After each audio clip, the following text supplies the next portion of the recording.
Hey everyone, welcome back to CircuitSphere. Today, I'm excited to dive into a classic piece of tech history, the 2006 Black Polycarbonate Original MacBook. This model may be nearly 2 decades old, but it's got a story to tell. Back then, Apple was making bold moves, transitioning from PowerPC to Intel processors. And this MacBook was right at the center of that shift. It's a sleek, iconic machine that helped set the stage for so many of the laptop innovations we see today. In this video, I'll share a bit of its history, go over the original specs, and then roll up my sleeves to give it a modern upgrade. From a new SSD to maxed out RAM, I'll be pushing this vintage MacBook to its limits to see how well it holds up in 2024. Plus, I'll finish things off with a SphereScore review, rating its build quality, design, expandability, historical value, and collector appeal. So if you're into vintage tech, Apple history, or just curious about what a 2006 MacBook can do with some upgrades, stick around and let's jump right in.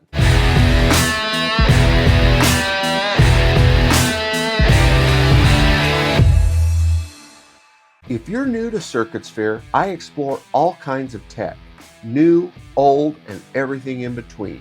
So be sure to subscribe and hit the bell. And if you really want to support the channel, consider choosing one of my 3 membership options by clicking the link in the description below. Let's rewind to 2006.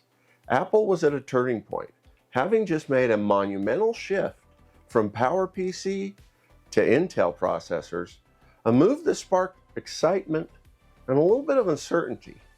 The 2006 MacBook was one of the first models to feature this new Intel architecture, and it quickly became an icon. These early MacBooks initially featured 32-bit Intel processors, just like the one I have here. Later models would switch to 64-bit Intel processors, offering more power and better support for newer software.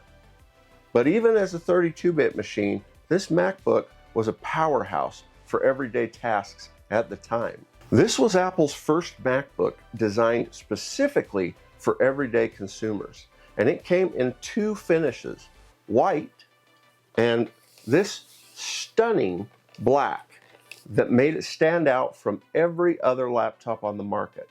Interestingly, there was a notable price difference between the 2 models. The white MacBook was priced at $1,299, while the black version came in at just under $1,500. For that extra $200, the black MacBook only offered an additional 20 gigabytes of hard drive space, a modest upgrade for a significant price increase. This higher cost, combined with the minimal storage boost, led to fewer consumers choosing the black model, making it much rarer than the white one. Over time, this rarity has added to its allure amongst collectors and enthusiasts. The 2006 MacBook was also packed with features that were new and exciting for the time. One of its standout additions was the MagSafe power adapter, a feature that would become beloved by Mac users everywhere. This innovative design allowed the power cord to attach magnetically to the MacBook, preventing the laptop from taking a nosedive if someone tripped over the cord. MagSafe quickly became a defining feature of Apple laptops, something that many of us came to appreciate and miss when it was later removed from newer models. And we're so grateful that Apple recently returned the MagSafe adapters to the MacBooks. Along with the MagSafe adapter, the MacBook introduced a glossy widescreen display, Apple's then new EyeSight camera for video calls, and a magnetic latch, a sleek design element that added to its modern look. For students, creatives, and everyday users, the 2006 MacBook became a trusted workhorse. But with time, technology has advanced, and many of these original models show their age. In today's video, I'm not only going to restore this classic, but also give it some upgrades to make it more usable. So let's dive in and bring this iconic piece of Apple history back to life. I've got the first generation MacBook introduced in May 2006. This one has a 2 GHz Intel Core Duo processor, 1 GB of RAM, a SuperDrive, an Intel GMA 950 graphics chip with 64 MB of VRAM, and an 80 GB mechanical hard disk drive. The downside of this model is its 32-bit architecture, which means it can only run up to macOS Snow Leopard and 32-bit applications. This limitation makes it nearly unusable for modern tasks. In late 2006, MacBooks were upgraded with an Intel Core 2 Duo and 64-bit architecture, giving those models much more potential for handling modern software.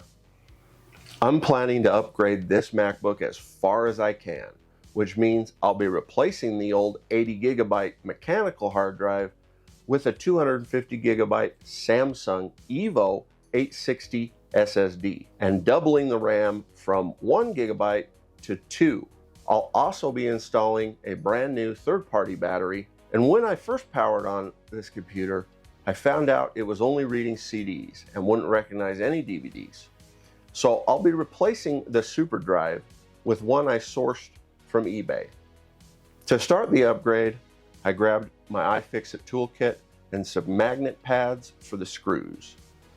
I'll put a link in the description for the iFixit toolkit. First, I removed the 8 screws around the perimeter of the MacBook.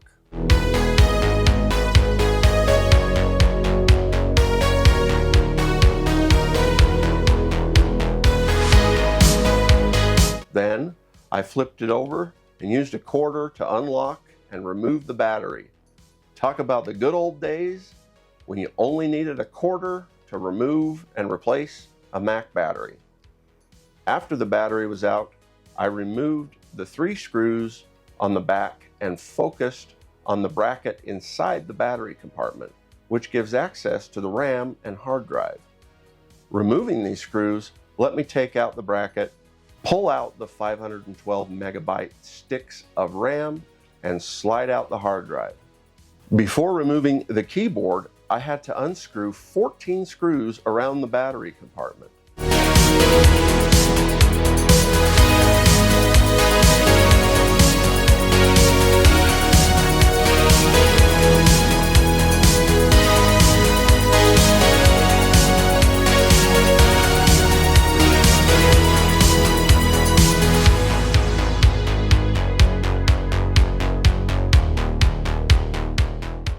Then, carefully, I pushed the keyboard out from the bottom, making sure not to damage the connection between the keyboard and the logic board. With the keyboard out, I got my first look at the MacBook's internals. Before getting to work on the SuperDrive, I vacuumed the logic board and CPU fan to get rid of any dust. I then peeled back the aluminum tape, detached the SuperDrive cable from the logic board, and removed the LCD connector and hard drive cable. After taking out the screws securing the SuperDrive, it was finally ready to come out. Now that the bad drive was out, I could start reassembling the MacBook, beginning with the new SuperDrive. I won't show the entire reassembly process here, but if you need guidance, you can watch the teardown section in reverse. I do want to show you the installation of the new SSD and RAM. For the SSD, I removed the caddy and screws from the old hard drive and attached them to the new SSD, which then slid perfectly into place. Next, I unpacked the RAM sticks and each one slid right into place. For the final upgrade, I installed the new battery. The only downside is that the black color on this third-party battery isn't even close to the color of black on the MacBook. But it fit perfectly, and once charged, it held a charge well. All right, really quickly, I want to go over the problem that I'm having with the DVD drive. So like I mentioned in the beginning, the DVD drive would play CDs, but it would not read any DVDs, which is why I replaced it. So take a look at this. Maybe someone can offer me some advice. Here's a burned CD. Boom. Perfectly readable. Shows up, you play it. Perfect. Okay. Here is a burnt DVD with music on it. Boom again. Perfectly readable. And it plays. And finally, a DVD movie, Legion, good movie. And there it goes. It just ejects. You can hear it try to boot up 3 times, and then it just ejects the DVD. And this happens with every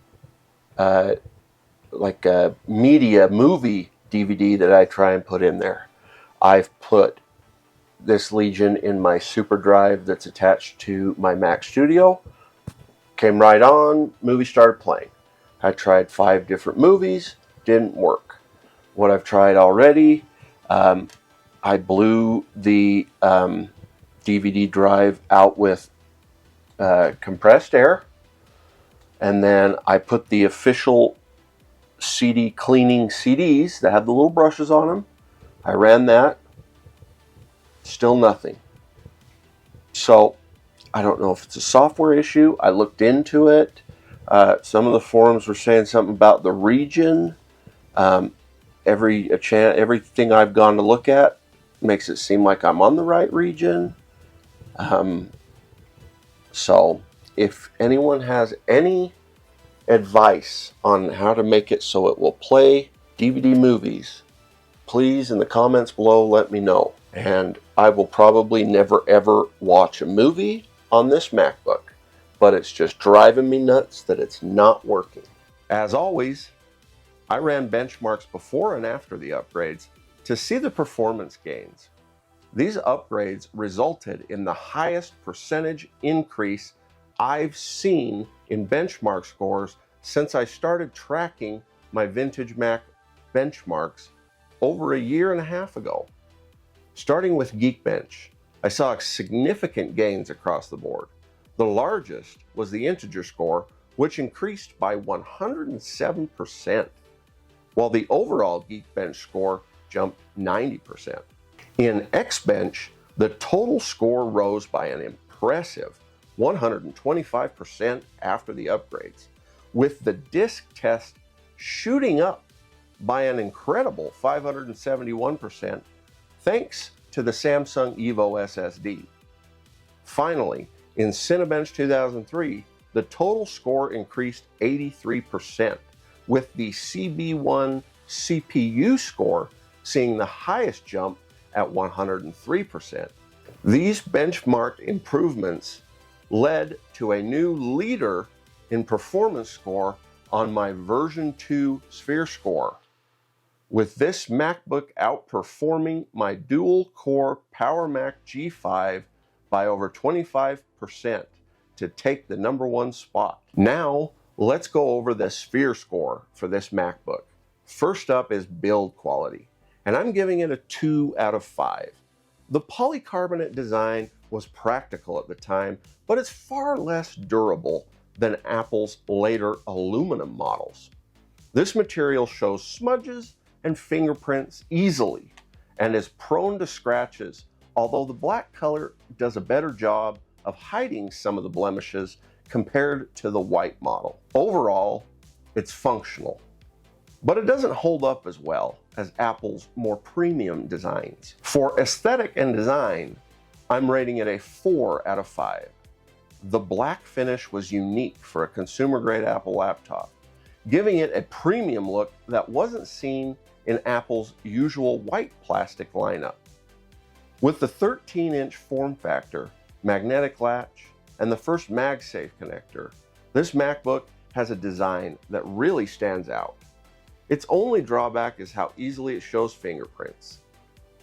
But overall, it's a striking design that's held up well. On expandability and upgrade potential, I'm giving it a 3 out of 5. This model offers some flexibility.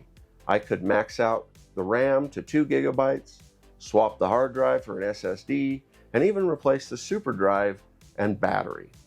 However, the 32-bit architecture limits compatibility with newer software, so it doesn't offer as much flexibility as more recent models. Still, it's a great project for anyone who enjoys tinkering with vintage tech. For historical significance, I'm rating it a 5 out of 5. This MacBook marked a major turning point for Apple, as it was part of the transition from PowerPC to Intel processors. It also introduced key features like the MagSafe connector and EyeSight camera, making it a must-have for anyone interested in Apple's history. And finally, for legacy and collector value, I'm giving it a 4 out of 5. The black MacBook has become a collectible item, especially in good condition with working parts. While it may not be as iconic as later unibody aluminum models, it holds a special place due to its unique look, limited color availability, and historical significance. Adding it all up, the 2006 Black Polycarbonate MacBook earns a total SphereScore of 18 out of 25. It has its limitations, but with a few upgrades, it's still a solid vintage machine. If you're a collector, tech enthusiast, or just a fan of Apple history, this MacBook has a lot to offer. And there we have it. This 2006 Black Polycarbonate MacBook has come a long way since its original release. With a few key upgrades, it's amazing to see how much performance I was able to squeeze out of it, even with its 32-bit limitations. This machine may be a vintage piece by today's standards, but it's still a reminder of Apple's design and innovation back in the day. The SphereScore gives us a well-rounded look at where this MacBook stands in terms of build quality, design, expandability, historical significance, and collector value. It's not perfect, but it's definitely an iconic model that deserves a place in any tech enthusiast collection. Thanks for coming along on this restoration journey with me. I hope you enjoyed seeing this piece of Apple history brought back to life and performing better than it has in years. If you liked this video, don't forget to subscribe to CircuitSphere for more vintage tech restorations, reviews, and upgrades. Hit that like button, leave a comment to share your thoughts, and check out the links in the description for tools or parts I used today. Until next time, keep those vintage machines running, and I'll see you in the next video.